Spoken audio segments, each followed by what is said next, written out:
Hey, what's up? Kaiser here, and welcome back to day 5. I hope you've been getting a lot of great value and information so far in the past 4 days, but now we're going to get into really what it's all about, what we've been building up to, and it's the reason why you're in business or in the fitness business in the first place, and it has to do with closing sales.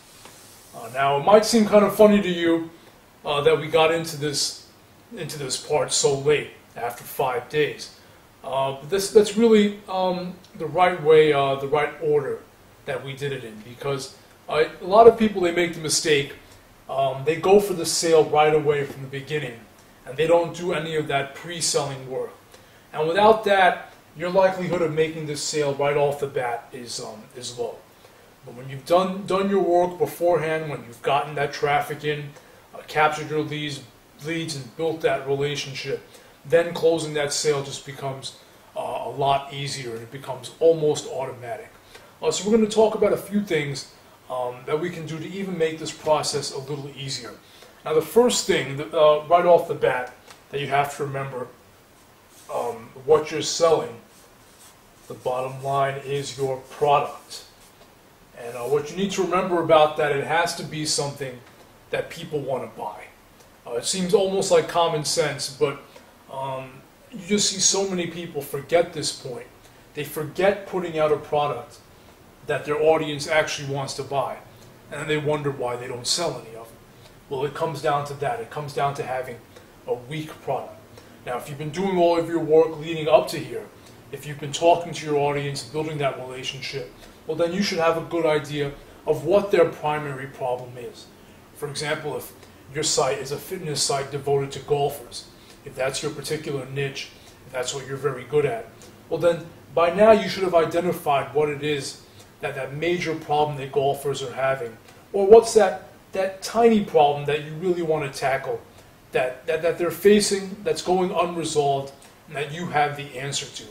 And that should be the focus of your product, something that they want. Now, if that product is hot, if it is something that they want, there are a few triggers that you can throw in there to make your product, just to make that offer that you have, to make it very, very attractive and make people want to jump on it. The first one is to have bonuses.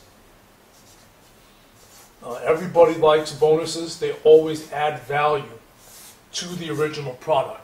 And the way to craft a good bonus is for it to kind of highlight an angle that's not covered in the product alone. So if someone likes a product, once they see that bonus, it should be what pushes them over the edge. Now, the second thing that you need to have whenever you're trying to sell something is testimonials. And that's a given. That's a given. That's a must.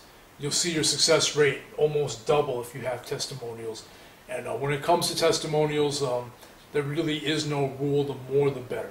You could have them running up and down your entire page, and it wouldn't be a problem.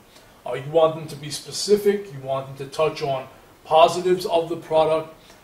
So if you do have a lot of success stories, you may want to guide your customer into giving you a testimonial, because a lot of times people don't know what to say. They might just say, hey, my golf trainer, my online golf trainer is just a nice guy.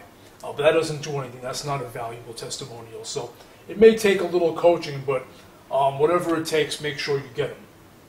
And the last thing that you want to have, I mean, we already talked about the bonuses in your product, the testimonials, and if there's still any doubt left, you want to make sure there's a guarantee.